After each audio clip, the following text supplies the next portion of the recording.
વિદ્યાર્થી મિત્રો, દ્વિઘાત સમીકરણનું જે પ્રમાણિત સૂત્ર છે x² + bx + c = 0 ના શૂન્ય શોધવાનો દાખલો પણ ઘણીવાર પૂછાઈ શકે છે.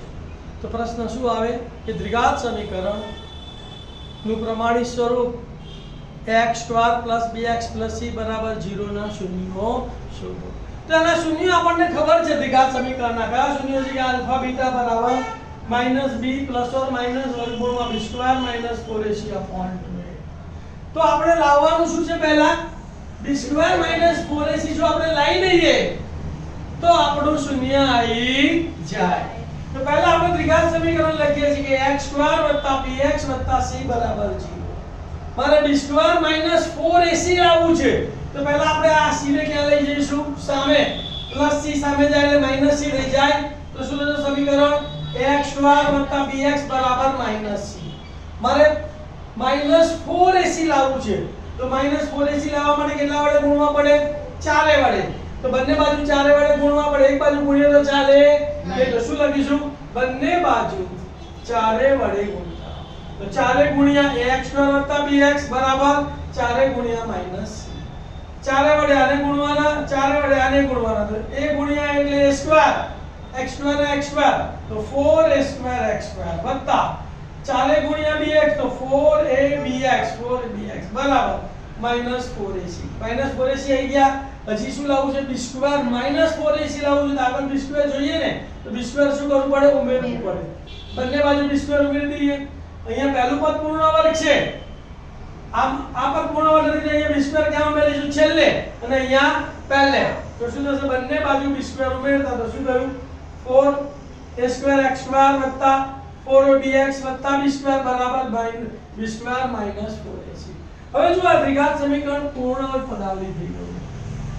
પહેલા પદનો વર્ગ છે, પહેલું પદ પૂર્ણ વર્ગ છે, અંતિમ પદ પૂર્ણ વર્ગ છે, મધ્યમ પદ 2 ગુણ્યા પહેલા પદનું વર્ગમૂળ 2ax ગુણ્યા બીજા પદનું વર્ગમૂળ b.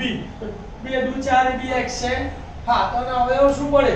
તો કે પહેલા પદનું વર્ગમૂળ, મધ્યમ પદની નિશાની, અંતિમ પદનું વર્ગમૂળ અને આખા કૌંસનો વર્ગ. તો 4a²x² નું વર્ગમૂળ 2ax વત્તા b નું વર્ગમૂળ b² નું વર્ગમૂળ b અને આખા કૌંસનો વર્ગ બરાબર b² - 4ac. વર્ગ દૂર કરીએ તો અને કોઈ પણ સંખ્યાનું વર્ગમૂળ લઈએ તો પ્લસ ઓર માઈનસ. તો માટે શું થશે બોલો?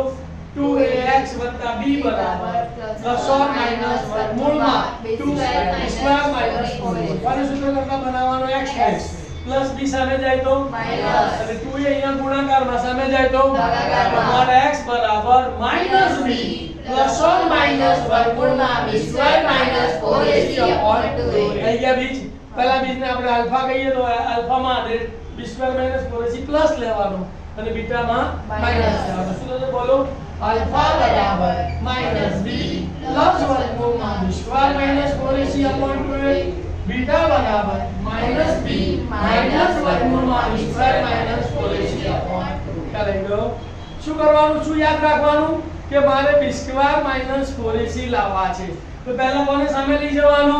c ને. એટલે -c થઈ જાય. પછી એને કેટલા વડે ગુણવાના? 4 વડે. પછી શું કરવાનું? b² ઉમેરવાનો. પહેલામાં છેલ્લે, બીજામાં પહેલે. એટલે આ ત્રણ પદ કેવા થઈ જશે? પૂર્ણ વર્ગ. એને શું કરવાના? અવયવ પડે. અને અવયવ શું પડે? પહેલા પદનું વર્ગમૂળ, મધ્યમ પદની નિશાની, છેલ્લા પદનું વર્ગમૂળ અને આખા કૌંસનો. અને પછી કોને સૂત્ર કરતા બનાવવાનો? x ને. એટલે આપણો જવાબ આવી જાય. ખ્યાલ આવી ગયો? લખી કાઢો.